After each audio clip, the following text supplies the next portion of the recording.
Hello everyone, I hope সবাই খুব ভালো আছো। চলে এলাম আরও একবার খুবই গুরুত্বপূর্ণ একটা টপিক তোমাদের সামনে প্রেজেন্ট করতে চলেছি। তোমাদের মধ্যেই একজন আমাকে রিকোয়েস্ট করেছো এবং সেই জন্যই আমি আজকে এই ভিডিওটা নিয়ে চলে আসলাম। আজকের আলোচনার বিষয় হলো reduced relative clause. Reduced relative clause.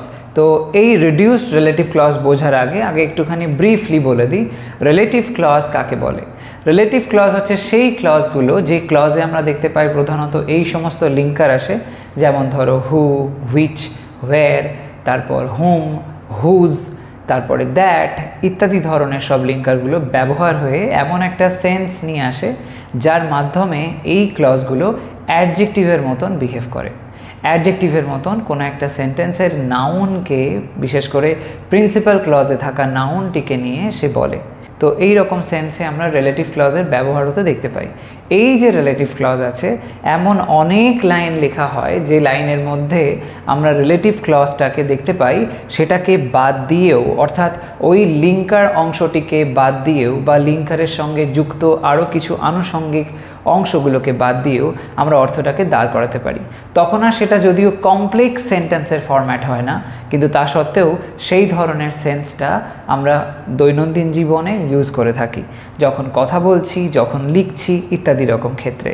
তো তখন এই যে ওয়ার্ড কমিয়ে দেওয়া হলো, এই যে লাইনটাকে ছোট করে দেওয়া হলো, এই সেন্সটাকেই বলা হয় রিডিউসড রিলেটিভ ক্লজ। এটা আমি কি বললাম, বেশ কিছু এক্সাম্পলসের মাধ্যমে বিষয়টাকে না বুঝলে ঠিক ক্লিয়ার হবে না। তো এসব দেখে নেওয়া যাক কিছু এক্সাম্পলস, তার মধ্যে দিয়ে আমরা বুঝে নেব কিভাবে রিডিউস হচ্ছে, কিভাবে রিলেটিভ ক্লজটা সাইজে কমে যাচ্ছে। দেখা যাক। আজকের প্রথম এক্সাম্পলটা লক্ষ্য করো, কি বলা হয়েছে, বাইরে যারা অপেক্ষা করছে তারা আমার বন্ধু। বাইরে যারা অপেক্ষা করছে তারা আমার বন্ধু, এই লাইনটা যদি আমরা ট্রান্সলেট করি তাহলে এখানে আমরা রিলেটিভ ক্লজের লাইন খুঁজে পাবো। ওকে, তো ট্রান্সলেট করা যাক। দ্য পিপল, বাইরে যারা অপেক্ষা করছে, the people who are waiting outside, বাইরে যারা অপেক্ষা করছে আর মাই ফ্রেন্ডস, তারা আমার বন্ধু। এরমভাবে হলো, the people who are waiting outside are my friends. এখানে এই যে হু আর ওয়েটিং আউটসাইড, এই অংশটা হু থেকে শুরু করে আউটসাইড পর্যন্ত, এই অংশটাকে আমরা বলবো রিলেটিভ ক্লজ। যদি বলো কেন, তাহলে একটু আগে আমি বললাম এই যে সাবঅর্ডিনেট ক্লজটা দেখো, প্রিন্সিপাল ক্লজে থাকা পিপল, এই পিপলকে নিয়ে কথাটা বলছে। হু আর ওয়েটিং আউটসাইড মানে কাদের কথা বলা হচ্ছে? অবভিয়াসলি পিপলের কথা বলা হচ্ছে। পিপলকে যেহেতু পয়েন্ট করছে এবং তার পাশেই বসেছে, তাই জন্য একটা অ্যাডজেক্টিভের মতন কাজ করছে, সেই জন্য এটা হয়ে যাচ্ছে অ্যাডজেক্টিভ ক্লজ বা রিলেটিভ ক্লজ। এই রিলেটিভ ক্লজটা, যেটার কিন্তু মেইন জয়েন হচ্ছে যার মাধ্যমে, সেটা হচ্ছে হু। হু হলো এখানে লিঙ্কার। এই হু লিঙ্কারটা এবং তার পাশে থাকা যেটা ভার্ব আছে আর, এই দুটো দেখো আন্ডারলাইন করেছি, এই দুটোকে আমরা রিডিউস করতে পারি, অর্থাৎ কমিয়ে দিতে পারি, বাদ দিতে পারি। বাদ দিয়ে যদি আমরা সেন্টেন্সটা দেখি তাহলে সেন্টেন্সটা কেমন হবে দেখে নাও। তখন হবে the people waiting outside are my friends. The people waiting outside are my friends, বাইরে অপেক্ষারত লোকেরা আমার বন্ধু। এই যে কথাটা এখানে দেখতে পেলাম, লাইনটা এখানে দেখতে পেলাম, এটায় শব্দ সংখ্যা হিসাবেও যদি গুনি দেখা যাবে উপরের থেকে এদের শব্দ সংখ্যাটা কিন্তু কমে এসেছে। দুটো শব্দ বাদ গিয়েছে দেখতে পাচ্ছি, একটা হু আর একটা আর। এই শব্দ দুটো বাদ যাওয়া সত্ত্বেও সেন্টেন্সের অর্থগত দিক থেকে কোনো পরিবর্তন আসেনি, শুধুমাত্র ফরম্যাটগত দিক থেকে পরিবর্তন এসেছে। আগের যে লাইনটা ছিল সেখানে আমরা ক্লজের দুটো অংশ পরিষ্কার বুঝতে পারছিলাম, অর্থাৎ একটা প্রিন্সিপাল ক্লজের part, the people are my friends, এটা হচ্ছে প্রিন্সিপাল ক্লজ, আর সাবঅর্ডিনেট ক্লজ ছিল হু আর ওয়েটিং আউটসাইড, যারা বাইরে অপেক্ষা করছে এরকম। তো সেই সাবঅর্ডিনেট ক্লজটাকে আর কি ওই হুটাকে বাদ দিয়ে, আরটাকে বাদ দিয়ে ওই সাবঅর্ডিনেট পার্টটাকে প্রিন্সিপালের সাথে জুড়ে দেওয়া হলো, এবং এই অংশটা যখন কিনা একটা কমপ্লেক্স সেন্টেন্স ছিল সেটা সিম্পল সেন্টেন্স হয়ে গেল। এখানে যেই ওয়েটিং ব্যবহার হয়ে গেল একটা পার্টিসিপল, সাথে সাথে কিন্তু সেন্টেন্সটা জুড়ে গিয়ে একটা সেন্টেন্স হয়ে গেল, সিম্পল সেন্টেন্স হিসাবে হয়ে গেল আর কি। তো যখন দেখছি এরকম হয়ে যাচ্ছে, অর্থাৎ সেন্টেন্সটা ছোট হয়ে যাচ্ছে, এটাকেই বলা হচ্ছে রিডিউস করা। ওকে, তো এরকমভাবে দেখতে পেলে। পরের লাইন দেখো, এরকম আরও অনেক এক্সাম্পল আমরা দেখতে পাবো। গতকাল যে চিঠিটি পাঠানো হয়েছিল তা আমার কাছে পৌঁছেছে। গতকাল যে চিঠিটি পাঠানো হয়েছিল তা আমার কাছে পৌঁছেছে। তাহলে এই লাইনটা যদি ট্রান্সলেট করি কেমন হবে? ট্রান্সলেশনটা দেখো, দ্য লেটার, চিঠিটা, দ্যাট ওয়াজ সেন্ট ইয়েস্টারডে, যেটা গতকালকে পাঠানো হয়েছিল, রিচড মি, আমার কাছে পৌঁছেছে। এই লাইনটার মধ্যে দেখো লেটার, এই লেটারকে নিয়ে কি বলছে? এই যে দ্যাট ওয়াজ সেন্ট ইয়েস্টারডে, এই কথাটা, দ্যাট ওয়াজ সেন্ট ইয়েস্টারডে, এই কথাটা কাকে নিয়ে বলছে? লেটারকে নিয়ে বলছে। লেটারের পাশেই আছে, তাই জন্য অ্যাডজেক্টিভ ক্লজ হয়েছে। এখানে দ্যাট ওয়াজ যে পার্টটা রয়েছে এটাকে বাদ দিয়ে লাইনটা আমরা করতে পারি। তখন হবে the letter sent yesterday reached me, the letter sent yesterday reached me. এখানে লেটারের পরে যে সেন্ট ব্যবহার হয়েছে এটা কিন্তু ভার্বের সেকেন্ড ফর্ম নয়, এটা ভার্বের থার্ড ফর্ম, এটা হয়েছে পার্টিসিপল। ওকে, ঠিক যেরকম দেখলে আগের লাইনের ক্ষেত্রে পার্টিসিপল আইএনজি হয়েছিল, এখানে তেমনি পার্টিসিপল হচ্ছে ভার্বের থার্ড ফর্মটা। আমরা জানি পার্টিসিপলকে দুভাগে ভাগ করা হয়, একটা হচ্ছে প্রেজেন্ট পার্টিসিপল আর একটা হলো পাস্ট পার্টিসিপল। প্রেজেন্ট পার্টিসিপল অর্থাৎ আইএনজি ফর্মটা, পাস্ট পার্টিসিপল অর্থাৎ এই ভার্বের যেটা থার্ড ফর্ম বলি। তো ভার্বের থার্ড ফর্মটাকে বলা হয় পাস্ট পার্টিসিপল, আর যেটা ভার্বের প্রেজেন্ট ফর্মটা যার সাথে আইএনজি যোগ হয়ে হচ্ছে প্রেজেন্ট পার্টিসিপল, ওটাকে আবার বলা হয় ভার্বের ফোর্থ ফর্ম। ওকে, তাহলে এক কথায় বলতে পারো ভার্বের থার্ড আর ভার্বের ফোর্থ ফর্ম হচ্ছে পার্টিসিপল হয়। তো সেটার ব্যবহারই আমরা এগুলোতে দেখতে পাচ্ছি। তো দ্য লেটারের পরে সেন্ট ইয়েস্টারডে রিচড মি, এটা হলো। তাহলে এই লাইনটার মধ্যে মেইন ভার্ব কিন্তু একটাই থাকলো, রিচড, এবং এই দ্যাট ওয়াজ পার্টটা বাদ চলে গেল। এরকমভাবে যদিও সিম্পল সেন্টেন্স হয়ে গেল, তাও অংশটা কিন্তু রিডিউস করতে পারলাম, অর্থটাও একই রয়ে গেল। তো এরকমভাবে আমরা একটা রিলেটিভ ক্লজকে রিডিউস করে কাজটাকে করতে পারি। নেক্সট ওয়ানটা দেখো, বেকারিতে যে লোকটি কাজ করে সে আমার প্রতিবেশী। বেকারিতে যে লোকটি কাজ করে সে আমার প্রতিবেশী। ট্রান্সলেট যদি করি, the man who works in the bakery is my neighbour. The man who works, যে লোকটা কাজ করে কোথায়? ইন দ্য বেকারি, বেকারিতে কাজ করে, ইজ মাই নেইবার। এখানে এই who works in the bakery এইটা হলো অ্যাডজেক্টিভ ক্লজের পার্টটা, যেটা কিনা একটা সাবঅর্ডিনেট ক্লজ হয়েছে। এখানে হু যে ব্যবহারটা হয়েছে এটা এই ম্যানটাকে পয়েন্ট করছে, এই হুটা ম্যানটার পাশেই বসেছে, তাই জন্য অ্যাডজেক্টিভের মতন কাজ করলো এই অংশটা। এবার আমরা এখানে হু ওয়ার্কস এই পার্টটাকে চেঞ্জ করব বা রিমুভ করব কিছুটা অংশ। সেইভাবে যদি করি লাইনটা কীরকম হয় দেখো, দ্য ম্যান বসলো, তারপরে হু ওয়ার্কস ছিল সেটা আমরা প্রেজেন্ট পার্টিসিপল করে দিলাম। কি করলাম? ওয়ার্কস হয়ে গেল ওয়ার্কিং। দ্য ম্যান ওয়ার্কিং কোথায়? In the bakery is my neighbour. মানেটা কি থাকলো? প্রেজেন্ট পার্টিসিপল হয়ে গিয়ে এখানে ক্লজটা রিডিউস হয়ে গেল, ওই হু পার্টটা বাদ চলে গেল এবং ওয়ার্কসটা ওয়ার্কিং হয়ে গেল। নেক্সট ওয়ানটা দেখো, ছাদে যে বিড়ালটি বসে আছে সেটি আমার।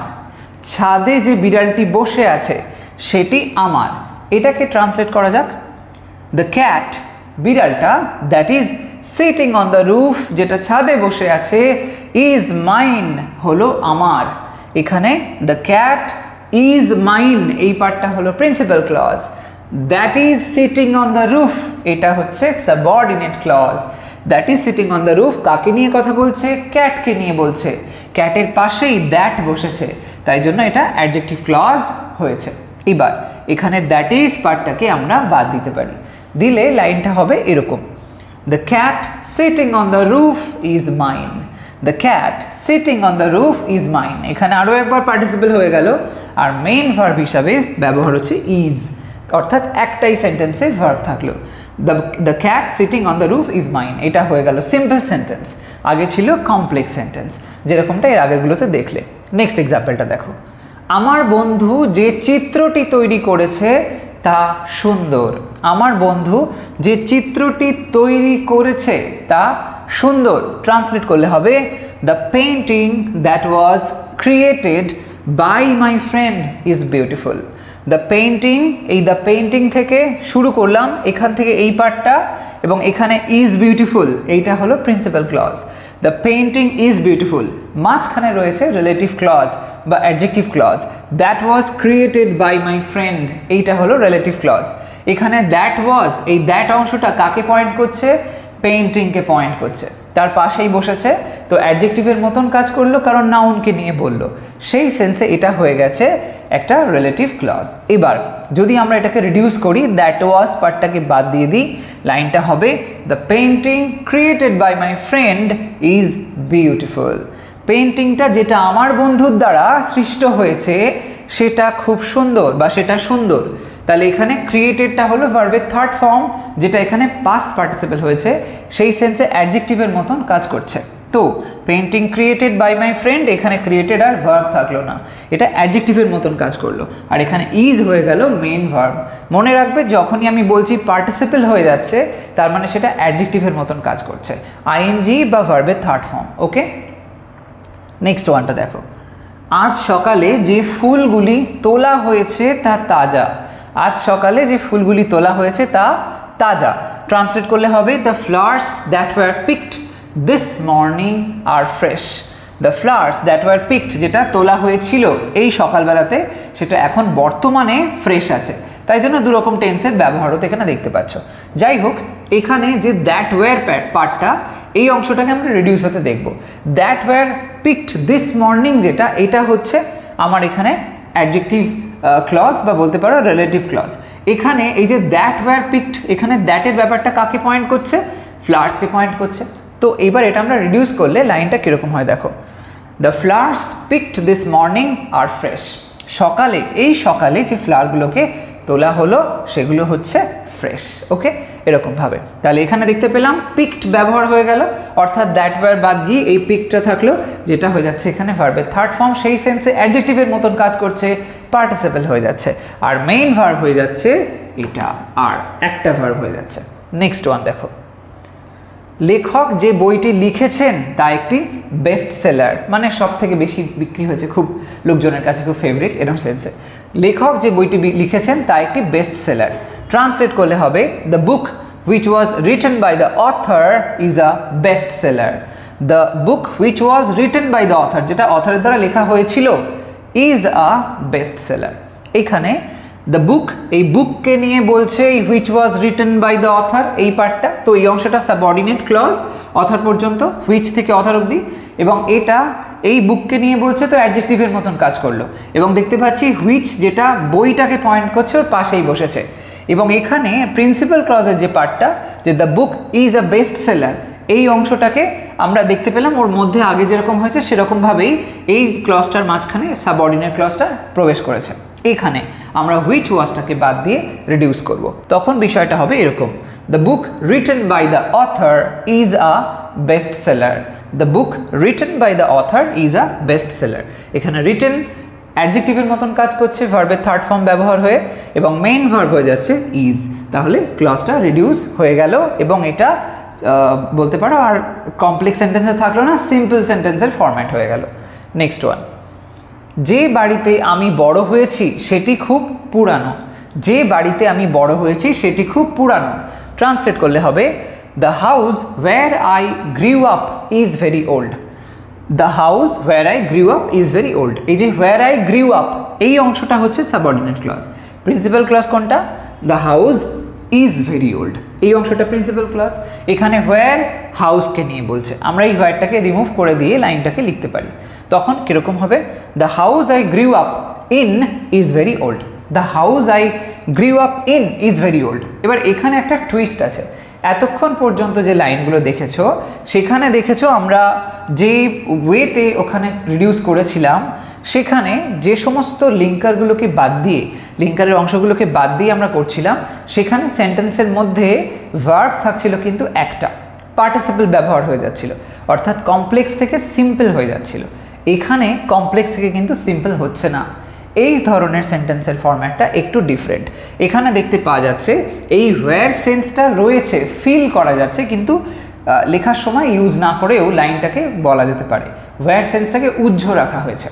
এই যে অর্থটা the house I grew up in is very old, এখানে ইন শব্দটাকে জোর করে ব্যবহার করতে হলো, নাই তো অর্থটাকে দাঁড় করানো যেত না। আগের লাইনে কোথাও ইন ছিল না, কিন্তু এখানে ওই ওয়্যারের অর্থটাকে বোঝানোর জন্য ইনকে মেইনলি ফোকাস করা হয়েছে, যে ওই বাড়িটার মধ্যে আমি বড় হয়েছিলাম, এরকম সেন্সে ওই জায়গাটার ক্ষেত্র বোঝানোর জন্য ইন ব্যবহার হয়েছে। এরম ধরনের যে বিশেষ ফরম্যাট এখানে কিন্তু কমপ্লেক্স সেন্টেন্স থেকে বলতে পারবো না সিম্পল হয়ে যাচ্ছে, কারণ এখানে দুটো ক্ষেত্রেই অর্থাৎ দুখানা ভার্বই কিন্তু অবস্থান করছে। আই গ্রিউ আপ, আই হলো সাবজেক্ট এবং গ্রিউ আপ যেটা এখানে ব্যবহার হয়েছে, এই গ্রিউটা ভার্ব হচ্ছে, সেটার ব্যবহার দেখতে পাচ্ছি। আবার আরেক জায়গাতে ইজও আছে, তো সেটাও ভার্ব, অর্থাৎ দুখানা ভার্বই অবস্থান করছে। এই ধরনের বিশেষ কিছু ফরম্যাট যেখানে দেখা যায় ওয়্যার ব্যবহার হচ্ছে, যেখানে দেখতে পাওয়া যায় এরকম ধরনের আর কি সেন্টেন্সের মধ্যে পুরোপুরি চেঞ্জটা আসছে না অতটা, যেখানে পার্টিসিপেলের ব্যবহার দেখছি না আমরা, সেখানে এই উজ্জ্ব থাকার ব্যাপারটা থাকে, যেখানে লিঙ্কারটা সরিয়ে দিলেও তার সেন্সটা অবস্থান করে এবং কমপ্লেক্স সেন্টেন্স কখনোই সিম্পলের ফরম্যাটে আসে না। কিন্তু এতক্ষণ পর্যন্ত দেখে এসেছি সিম্পলের ফরম্যাটে এসছে, তো সেই তুলনায় এটা একটা ব্যতিক্রমী নিয়ম বলতে পারো। যাই হোক, এখানেও এটা রিডিউস হচ্ছে কারণ ওয়্যার এখানে উঠে যাচ্ছে। নেক্সট লাইনটা দেখো, এই যে লাইনটা আসলো এটা আবার ঠিক আগে যেরকম করেছি সেরকমভাবে করতে হবে। সমুদ্র তটের কাছে যে বাড়িটি অবস্থিত তা মহামূল্যবান। ট্রান্সলেট করলে হবে the house that is located near the beach is expensive. The house that is located near the beach is expensive. এখানে that is located near the beach এই অংশটা হচ্ছে অ্যাডজেক্টিভ ক্লজ, যেটা এখানে এই হাউসটাকে নিয়ে বলছে এবং এই দ্যাট পার্টটা হাউসকে পয়েন্ট করছে, ওর পাশেই বসেছে। আমরা দ্যাট ইজটাকে রিমুভ করে দিয়ে লাইনটাকে লিখতে পারি, সেটাও হয়ে যাবে অবশ্যই একটা প্রপার লাইন হবে the house located near the beach is expensive. এখানে লোকেটেড যেটা সেটা অ্যাডজেক্টিভের মতন কাজ করছে এবং হাউস শব্দটার সঙ্গে জুড়ে ব্যবহার হচ্ছে। এখান থেকে যদি আমরা ভার্ব ফাইন্ড আউট করতে চাই তাহলে একটাই ভার্ব আছে, সেটা হচ্ছে ইজ। ওকে, তো সিম্পল সেন্টেন্স আবারও একবার হয়ে গেল the house located near the beach is expensive, যেটা কিন্তু আমরা আগের ক্ষেত্রটাতে অর্থাৎ এর ঠিক আগের এক্সাম্পলটায় দেখিনি। সেখানে দেখেছিলাম আমরা যে ভার্ব দুবার ব্যবহার হয়েছিল, এখানে ভার্ব কিন্তু আবার একবার আসলো, অর্থাৎ কমপ্লেক্স থেকে সিম্পল এখানে হয়েছে, আগেরটাতে হয়নি। যাই হোক, নেক্সট ওয়ানটা দেখো, শিল্পী যে গানটি গেয়েছেন তা জনপ্রিয়। শিল্পী যে গানটি গেয়েছেন তা জনপ্রিয়। ট্রান্সলেট করলে হবে the song that was sung by the artist is popular. The song that was sung by the artist is popular. এখানে that was sung by the artist, এই টোটাল অংশটা কাকে নিয়ে বলছে? বলছে এই সংটাকে নিয়ে, এই গানটাকে নিয়ে বলা হচ্ছে এই বিষয়টা। তাহলে অ্যাডজেক্টিভের মতন অংশটা আসলো, তো এটা অ্যাডজেক্টিভ ক্লজ হয়েছে, সাবঅর্ডিনেট ক্লজের পার্টটা। এবার এখানে আমরা এই যে দ্যাট ওয়াজ এটাকে এখানে রিডিউস করে দেবো, রিডিউস করলে হবে the song sung by the artist is popular. The song sung by the artist is popular. তাহলে এখানে সং যে সাং ব্যবহার হয়ে গেছে এই শব্দটা, এটা হয়ে যাচ্ছে অ্যাডজেক্টিভের মতন এবং এটা এখানে একটা পার্টিসিপেল হয়েছে। মেইন ভার্ব ইজ এখানেও দেখতে পেলাম। নেক্সট ওয়ান দেখো, যে লোকটিকে আমি গতকাল দেখেছিলাম সে একজন ডাক্তার। যে লোকটিকে আমি গতকাল দেখেছিলাম সে একজন ডাক্তার। তো এটা যদি আমরা ট্রান্সলেট করি, the man hmm I met yesterday is a doctor. The man hmm I met yesterday is a doctor.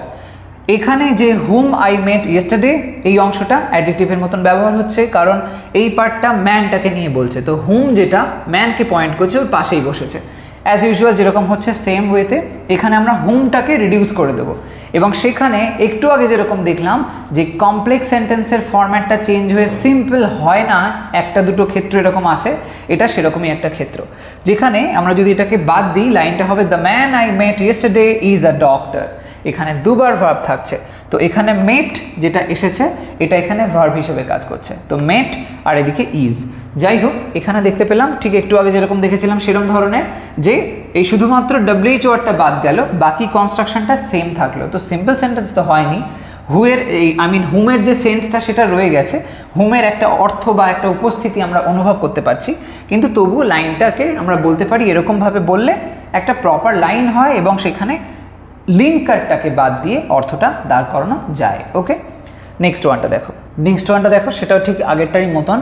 তোমার মনে আছে ওই সময়টা যখন আমরা একসাথে খেলেছিলাম। ট্রান্সলেট করলে হবে ডু ইউ রিমেম্বার, প্রশ্ন করা হয়েছে, তো ডু ইউ রিমেম্বার তোমার কি মনে আছে এরম সেন্সে, দ্য টাইম ওই সময়টা, ওয়েন যখন, we played together. Do you remember the time when we played together. এখানে এই যে ওয়েন উই প্লেড টুগেদার এই যে অংশটা, এটা কোন বিষয়টাকে পয়েন্ট করছে? এই সময়টাকে পয়েন্ট করছে, টাইমটাকে। তো এখানে এটা অ্যাডজেক্টিভ ক্লজ তো হয়েছে যে ওয়েন উই প্লেড টুগেদার এই পার্টটা। এখানে আমরা ওয়েনটাকে রিডিউস করেও মানেটাকে দাঁড় করাতে পারি। তো যদি আমরা লাইনটা দেখি কেমন হবে, do you remember the time we played together, এরকম just do you remember the time we played together. এই যে লাইনটা এখানে কিন্তু WH ওয়ার্ডটা শুধুমাত্র রিমুভ হলো, কিন্তু সেন্টেন্সের যে কনস্ট্রাকশনটা অর্থাৎ কমপ্লেক্সের যে ফরম্যাটটা ছিল সেরকমভাবেই কিন্তু এখানেও রয়ে গেল। এখানে লিঙ্কারের অর্থটা যেটা রয়েছে এই যে ওয়েন, সেটা সেন্স করা যাচ্ছে আগের ক্ষেত্রে যেরকমটা দেখলে। মেইন ভার্ব হিসাবে কিন্তু এখানে আমরা দেখতে পাচ্ছি অবশ্যই প্লেড যেমন মেইন ভার্ব হয়েছে, তার পাশাপাশি রিমেম্বারটাও কিন্তু মেইন ভার্ব হিসাবে থাকছে। তো এরকমভাবে দেখতে পেলে আমরা কিভাবে ক্লজকে রিডিউস করতে পারি। তবে এখানে আরেকটা কথাও বলে দিই তোমাদের, যে যখন এরকম ক্লজকে রিডিউস করবে, রিলেটিভ ক্লজকে রিডিউস করবে, মনে রাখবে সেক্ষেত্রে বিশেষ কিছু লিঙ্কারের ব্যবহার হয় যেখানে, সেখানে এটা করা সম্ভব হয়। যেমন যেখানে দ্যাট দেখছো ব্যবহার হচ্ছে, কোথাও হু এর ব্যবহার হচ্ছে, কোথাও দেখা যাচ্ছে যে সেখানে হোয়ার এসেছে, কোথাও দেখা গেল হয়তো এখানে যেরকম দেখলে যে হুম ব্যবহার রয়েছে, এই হুম, এই সমস্ত কয়েকটা ক্ষেত্রগুলোতে দেখতে পাওয়া যায় যে ক্লজটাকে আমরা রিডিউস করতে পারি। সব ক্ষেত্রে পসিবল হয় না, কিন্তু কোনো কোনো ক্ষেত্রে এরকমভাবে করা যেতে পারে। তবে মনে রাখতে হবে যখন তোমরা এরকমভাবে করবে চেঞ্জটা, ম্যাক্সিমাম ক্ষেত্রে কমপ্লেক্স সেন্টেন্সটা সিম্পল সেন্টেন্সে পরিবর্তিত হয়ে যায়, যেখানে পার্টিসিপল হিসাবে হয় আইএনজি অথবা ভার্বের থার্ড ফর্ম এর ব্যবহারটা আমরা লক্ষ্য করি, যারা অ্যাডজেক্টিভ হিসাবে কাজ করে, যেরকমটা এখানে আগের এক্সাম্পলসগুলোতে তোমরা দেখেছো। এনিওয়ে এরকম ধরনের অনেক লাইন্স তোমরা নিজেরাও বানাও, সেগুলোকে লেখো, প্র্যাকটিস করো। কনফিউশন কোথাও হলে আমাকে কমেন্ট সেকশনে জানাতে ভুলো না। আজ তবে আসি, সবাই ভালো থাকো, সুস্থ থাকো। নেক্সট ভিডিওতে আসছি আরও একটা ইন্টারেস্টিং কনসেপ্ট তোমাদের সামনে প্রেজেন্ট করার জন্য। তবে যাওয়ার আগে আরেকটা কথা, তোমরা যারা আমার চ্যানেলটাকে সাবস্ক্রাইব করছো, সাবস্ক্রাইব করার সময় সাবস্ক্রাইব বাটনের পাশে যে বেল আইকনটা আছে ওটাকে প্রেস করে অল অপশানটাকে, অল নোটিফিকেশান অপশানটাকে প্রেস করে নিও, তাহলে আমি যা আপলোড করছি আমার চ্যানেলে সমস্ত ইনফরমেশান তোমরা পাবে। আদারওয়াইজ সাবস্ক্রাইব করে রাখলেও তোমরা হয়তো নোটিফিকেশান পাবে না। যাই হোক, আজ তবে আসি, বাই বাই।